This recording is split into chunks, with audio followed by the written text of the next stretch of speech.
আমাদের ডলারের দাম আবার বাড়া শুরু হয়েছে। আমাদের ব্যাংক ইন্টারেস্ট যেখানে 9%-এ নেমে আসছিল, আজকে এটা 15-16%-এ চলে গেছে। এই সব মিলায় এখন দেশে একটা অর্থনৈতিক মহামারীর দিকে এগোচ্ছে। টোটালি ডেভেলপমেন্ট ওয়ার্ক বন্ধ করে দেওয়া হয়, তাহলে আপনি শুধু আমাদের সাথে যতগুলি লিঙ্কেজ ইন্ডাস্ট্রি আছে সব মিলায় প্রায় 3 কোটি পরিবার বেকার হয়ে যাবে। 3 কোটি পরিবার যদি বেকার হয়ে যায় তো অর্থনৈতিক মহামারী তো দেখা দিবেই, সে দুর্ভিক্ষ আসবে। আপনারা দেখছেন আজকের বাজার টেলিভিশন। প্রিয় দর্শক, স্বাগত এবিটিভি আজকের বিজনেসে।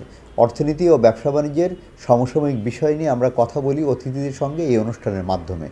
আজ আমরা কথা বলছি বাংলাদেশ স্টিল ম্যানুফ্যাকচারার্স অ্যাসোসিয়েশনের ফাউন্ডার, চেয়ারম্যান এবং শাহরিয়ার স্টিল মিলস লিমিটেডের ব্যবস্থাপনা পরিচালক শেখ মাসাদুল আলম মাসুদের সঙ্গে। জনাব মাসুদুল আলম মাসুদ, আপনাকে স্বাগত আমাদের আজকের এই আলোচনা অনুষ্ঠানে। আমরা আপনার কাছ থেকে শুরুতেই জানতে চাই, স্টিল খাত সহ ব্যবসা বাণিজ্যের সার্বিক অবস্থা যদি আপনি আমাদেরকে একটু তুলে ধরতেন। আমাদের দেশে স্টিল মিল, রোলিং মিলের খাত যেটা আছে, এটা দেশের যত অবকাঠামো উন্নয়ন হয় তার পুরোটাই এখান থেকে সবসময় যোগান দিয়ে আসছে। আজকে না, পাকিস্তানের আমল থেকে শুরু করে এই পর্যন্ত করে আসছে। এবং বিগত দিনগুলিতে যেইভাবে সরকারি কাজ, ডেভেলপমেন্ট কাজগুলি যেভাবে শুরু হয়েছিল, তাতে আমাদের ডিমান্ড যেভাবে ক্রমাগতভাবে বাড়তেছিল, তার সাথে পাল্লা দিয়ে কিন্তু আমরা আমাদের ক্যাপাসিটিও ডেভেলপ করেছি। আজকে ধরেন প্রায় আমাদের যে প্রোডাকশন ক্যাপাসিটি প্রায় 10-15 বিলিয়ন টনের কাছাকাছি। সেইখানে আমাদের ডিমান্ড মার্কেটে 5-6 বিলিয়ন। তো এইটা আমরা যেটা চলতেছিলাম, এই যে তাহলে আমরা ক্যাপাসিটিটা কেন এত বাড়ালাম?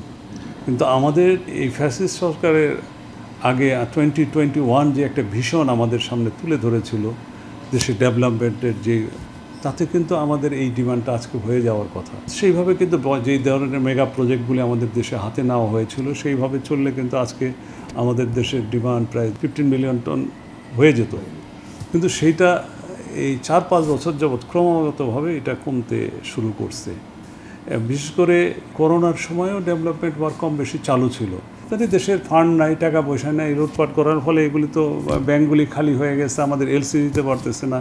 আমাদের ডলারের দাম হঠাৎ করে 80 টাকার থেকে 120 টাকা 25 টাকায় হয়ে গেল। যেই সব কারণে আমাদের নিজেদের যে ব্যাংকের যে ঋণ সীমা ছিল, লিমিট যেটা ছিল, সেটা আগের জায়গায় রয়ে গেছে। লিমিটগুলি তো আমাদের টাকায়, ডলারে ছিল না। ডলারের দাম বেড়ে যাওয়াতে আমাদের লিমিট ছোট হয়ে গেল। এইদিকে দাম বেড়ে যাওয়ার ফলে আমাদের ডিমান্ড আরও ক্যাপিটালের ডিমান্ড আরও বেড়ে গেল।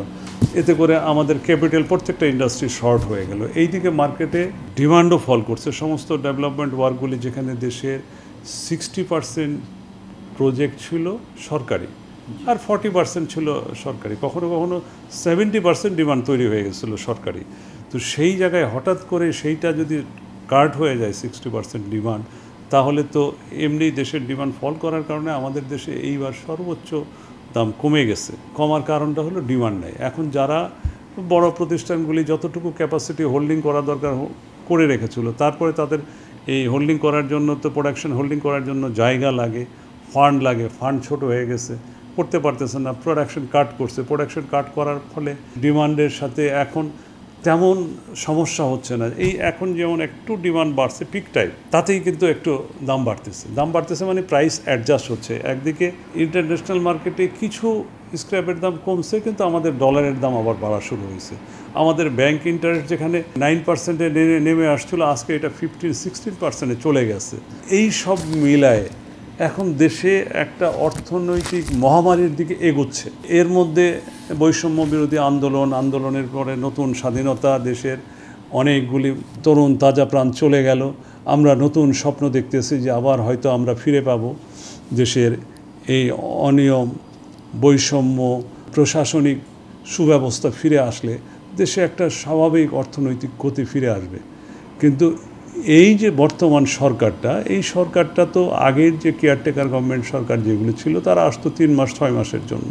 কিন্তু এখনকার সরকারের কাজ সেই শহীদদের প্রতি শ্রদ্ধা রেখে, দেশের বৈষম্য দূরীকরণ করে, প্রশাসনিক সংস্কার করে একটা ভালো নির্বাচনের জন্য, যেই কাঙ্ক্ষিত জনগণের, দেশের মানুষের চাওয়া নির্বাচন, সেটা চাওয়ার জন্য যেই সময় দরকার, সেই সময় দিতে গেলে, দেশের সমস্ত উন্নয়ন কর্মকাণ্ড বন্ধ করে দিতে গেলে তো দেশে তো অর্থনৈতিক মহামারী দেখা দিবে।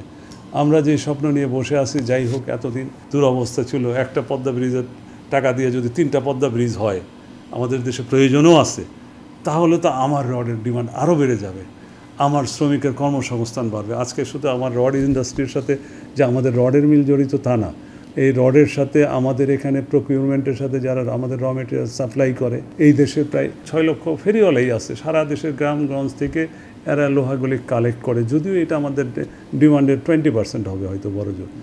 শিপ ব্রেকাররা তারাও 10 to 20% আমাদের যোগান দেয়, তাদের এখানেও বিরাট কর্মযোগ্য আছে, অনেক শ্রমিক, অনেক ফান্ড ইনভলভমেন্ট, সেখানে সুবিধা অসুবিধা সবগুলি আছে।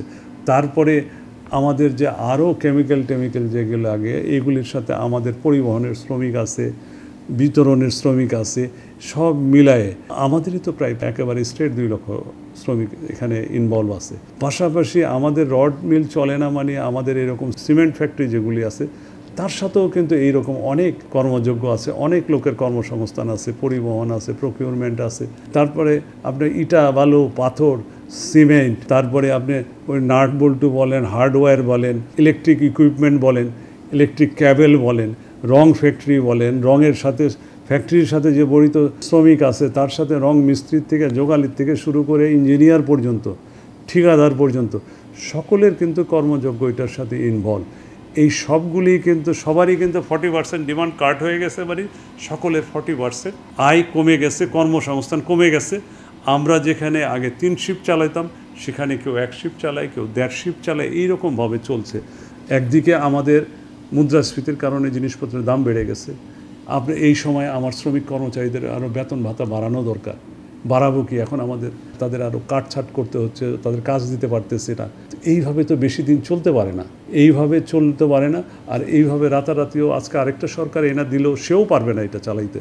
তাই এই অবস্থার নিরসনটা এখন খুব জরুরি। এই অর্থনীতির চাকা চালু রাখার জন্য একটা শক্তিশালী সরকার দরকার। আপনার কথার ভিতরে আমরা দেখতে পাচ্ছি যে স্টিল খাত এখন ব্যাপক সমস্যার মধ্যে দিয়ে যাচ্ছে, তাহলে এই অবস্থা থেকে উত্তরণের উপায় কি? এই স্টিল খাতের সংস্কারের জন্য যদি এখন ওই যেগুলি বললাম, আমাদের যেগুলি ফিক্সড করা আছে করে দেওয়া হয়, ট্যাক্সের, আসলে এখন আগে এই খাতটাকে বাঁচায় রাখতে গেলে সরকারি ব্যয় বাড়াতে হবে। তার কারণে আমাদের এই সেক্টরটা তো গড়েই উঠছে সরকারি ব্যয়, অবকাঠামো উন্নয়ন করে দেশের সরকার। এখন কেয়ারটেকার গভর্নমেন্ট তো তাদের তো এগুলি মাথায় নাই, এটা তাদের কাজও না, তারা ভাবেও না। কিন্তু এখনই কাজগুলি করার উপযুক্ত সময়। তার কারণ এখন যদি কাজ করা হয় তাহলে একটা পদ্মা ব্রিজের টাকা দিয়ে 3টা পদ্মা ব্রিজ করা যাবে। কারণ এস্টিমেটটা তৈরি করার সময় তো ওই অনিয়মটা তৈরি করা হয়, প্রজেক্ট তৈরি করার সময় তো ফাঁক ফোকর রেখে করা হয় যাতে আমরা এখান থেকে 60% টাকা ভাগযোগ করে নিতে পারি। তো এখন যদি এই সরকার যদি সংস্কারের পাশাপাশি যদি এই কাজগুলিও করে, তাহলে দেশের অর্থনীতিও সচল থাকবে, মানুষের কর্মসংস্থান থাকবে, ধৈর্য থাকবে, সরকারকে সুযোগ দিতে পারবে। আর না হলে যদি এইগুলি একেবারে টোটালি ডেভেলপমেন্ট ওয়ার্ক বন্ধ করে দেওয়া হয়, তাহলে আপনি শুধু আমাদের সাথে যতগুলি লিঙ্কেজ ইন্ডাস্ট্রি আছে সব মিলায় প্রায় 3 কোটি পরিবার বেকার হয়ে যাবে। 3 কোটি পরিবার যদি বেকার হয়ে যায় তো অর্থনৈতিক মহামারী তো দেখা দিবেই, সে দুর্ভিক্ষ আসবে। তো সেইটা কি করে মোকাবেলা করবেন? এখন রাজনৈতিক অস্থিরতা সামাল দিতে যায় যদি এইগুলি আপনি সামাল দিতে না পারেন, এগুলি ফেস করতে না পারেন, তাহলে তো চলবে না। তাই একদিকে সংস্কার করতে হবে, ডেভেলপমেন্ট ওয়ার্ক চালু রাখতে হবে, তাহলেই দেশটা সামনের দিকে আগাতে পারবে। যদি 1 মাস 2 মাস 3 মাস হতো, 6 মাস হতো, তাহলে আপনি ঠিক আছে আমরা এতদিন কষ্ট করছি, আরও 3 মাস না হয় কষ্ট করলাম। সব শেষে আপনার কাছ থেকে আপনার প্রতিষ্ঠান এই শাহরিয়ার স্টিল মিল SSRM এর ভবিষ্যৎ পরিকল্পনা বা আপনাদের স্পেশালিটি সম্পর্কে একটু যদি আমাদের দর্শক পাঠকদের উদ্দেশ্যে বলতেন। আমরা ওয়্যার কোয়ালিটি ফ্রম ফার্স্ট, আমাদের এটা যেমন আমি প্রথম থেকেই যখন এই ব্যবসাটায় ঢুকছি একদিকে চিন্তা করছি আমি এই রডটা যেমন তৈরি করি, এই রডটা আমি ব্যবহারও করি। আমার যে রাস্তাঘাট, bridge, culvert, school, college, university যেগুলি হচ্ছে এইগুলিতে আমাদের সন্তানরা লেখাপড়া করবে, আমি এগুলি ব্যবহার করব, এই হসপিটাল আমি ব্যবহার করব। তাই এইটা কোয়ালিটিটা সবার আগে আমাকে সুরক্ষা দিতে হবে। তারপরে কতটা কম মূল্যে আমি কম প্রফিট করে ভালো জিনিস সরবরাহ করতে পারি, প্রপার টাইমে কমিটমেন্ট অনুযায়ী যাতে সকলকে আমি করতে পারি। পাশাপাশি এখান থেকে আমি চেষ্টা করি সবসময় ভালো কিছু ম্যান পাওয়ার তৈরি করার। যেমন বুয়েট থেকে আমার সাথে বুয়েটের ছেলেরা আমাদের এখানে এসে প্র্যাকটিক্যালি কাজ করে, রাজশাহী ইউনিভার্সিটিতে প্যাথোলজি ডিপার্টমেন্ট আছে, তারা প্রতি বছরই আমার এখানে ইন্টার্নি করে। ডিপ্লোমা কলেজগুলি থেকেও অনেকগুলি কলেজ আসে, এই সুযোগগুলি আমি করে দিই, যারা এখান থেকে প্র্যাকটিক্যালি কাজ করে যোগ্য ম্যান পাওয়ার তৈরি হতে পারে এবং দেশের অর্থনীতিতেও যাতে আমরা একটা শক্ত ভূমিকা রাখতে পারি, সেটা করে আসছি, ইনশাল্লাহ করে যাব ইনশাল্লাহ। শেখ মাসাদুল আলম মাসুদ, আপনাকে অসংখ্য ধন্যবাদ আপনার মূল্যবান মতামত আমাদের পাঠক এবং দর্শকদের উদ্দেশ্যে উপস্থাপন করবার জন্য। ধন্যবাদ আপনাকেও, সাথে শ্রোতা দর্শক মণ্ডলী যারা এটা দেখবেন সকলকে ধন্যবাদ জানাচ্ছি। আসসালামু আলাইকুম। দর্শক, ভিডিওটি ভালো লাগলে লাইক দিন। নতুন নতুন আরও ভিডিও পেতে আমাদের চ্যানেলটিকে সাবস্ক্রাইব করে পাশে থাকা বেল আইকনটিকে ক্লিক করুন। এতক্ষণ সঙ্গে থাকার জন্য ধন্যবাদ।